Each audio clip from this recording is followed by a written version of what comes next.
অযত্নে হারিয়ে যাচ্ছে রায়পুরের শিশু পার্ক। অবহেলায় স্বপ্নভূমি আজ পরিণত হয়েছে ঘাসের বাগানে। রায়পুর উপজেলা প্রশাসনের উদ্যোগে নির্মাণ করা হয়েছিল একটি আধুনিক শিশু পার্ক।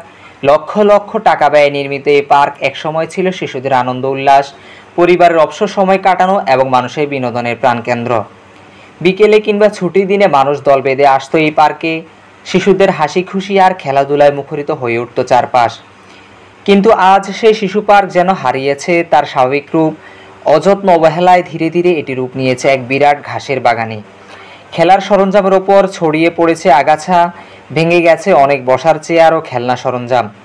স্থানীয়দের অভিযোগ, কেউ কেউ সুযোগ বুঝে পার্কের ভেতরে খোলা জায়গায় রোপণ করছে জ্বালা, আবার অনেকে পার্কের বিভিন্ন জিনিসপত্র বাড়ি পর্যন্ত নিয়ে যাচ্ছে। আসলে বিগত আমলে যে আমাদের উপজেলা নির্বাহী কর্মকর্তা ছিল, উনি মূলত উদ্যোগ নিয়ে এই সরকারি খাস জমিটারে যত ব্যবহার না করে এখানে একটা পার্কের ব্যবস্থা করেছে। কিন্তু বর্তমান উপজেলা প্রশাসন এটারে রক্ষণাবেক্ষণ করার জন্য উদ্যোগ না নিলে এটা অচিরেই বিলীন হয়ে যাবে।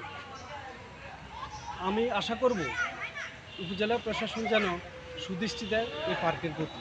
ধন্যবাদ। উল্লেখ্য, রায়পুরের তৎকালীন উপজেলা নির্বাহী কর্মকর্তা অঞ্জন দাস এই শিশু পার্ক নির্মাণে বিশেষ ভূমিকা রাখেন। কিন্তু তার বিদায়ের পর থেকেই পার্কটি দেখভাল শিথিল হয়ে পড়ে। নিয়মিত রক্ষণাবেক্ষণের অভাবে ধীরে ধীরে হারিয়ে যায় আগের সৌন্দর্য, প্রাণচাঞ্চল্য। সন্ধ্যার পর পার্কটি হয়ে ওঠে নেশাগ্রস্তদের আড্ডাখানা, নেই কোনো নিরাপত্তা। এদিকে স্থানীয়রা দাবি তুলেছেন, শিশু পার্কটি যেন দ্রুত সংস্কার করে আগের অবস্থায় ফিরিয়ে আনা হয়। তাদের মতে, সঠিক পদক্ষেপ নিলে আবারও শিশুদের হাসি আনন্দে মুখরিত হয়ে উঠবে এই পার্ক, আর পরিবারগুলোর জন্য তৈরি হবে নিরাপদ বিনোদনের জায়গা। কর্মকর্তা এরা নিয়ে করছে, এখন শিশু পার্কটা একটা পড়ে দিয়েছে, এটারে নতুন করে যদি আবার আপনার নির্মাণ করা হয়, তাইলে সৌন্দর্য করা হয়, তাইলে আবার এই জিনিসটা খুব ভালো হইব। শিশুদের জন্য, আনন্দের জন্য অবসর টাইম মা বাবারা দেখা গেছে তাদের ছোটো সন্তানদেরকে নিয়ে আসে এখানে একটু আনন্দ পরিবেশে একটু আনন্দ করবে। কিন্তু দেখা গেছে এখন এই যে দেখেন ভাঙ্গাচোরা সবাই নিয়ে যাইতেছে। যত সরকারি এই যে সরঞ্জামাদিগুলো আছে এখানে এখন ধান লাগাইছে, এই যে দেখেন জ্বালা লাগাইছে, অথচ এটা সরকারি সম্পত্তি যতটুকু আমরা জানি। হ্যাঁ, এই যে কত সুন্দর করে কাজ করছে, আর এখন সব কি খালি পড়ে রয়েছে। যত সরঞ্জামাদি আছে খেলনার, সব সরঞ্জামাদি খেলনাগুলা এখন উদা হয়ে যাইতেছে। এগুলো কারা নিচ্ছে?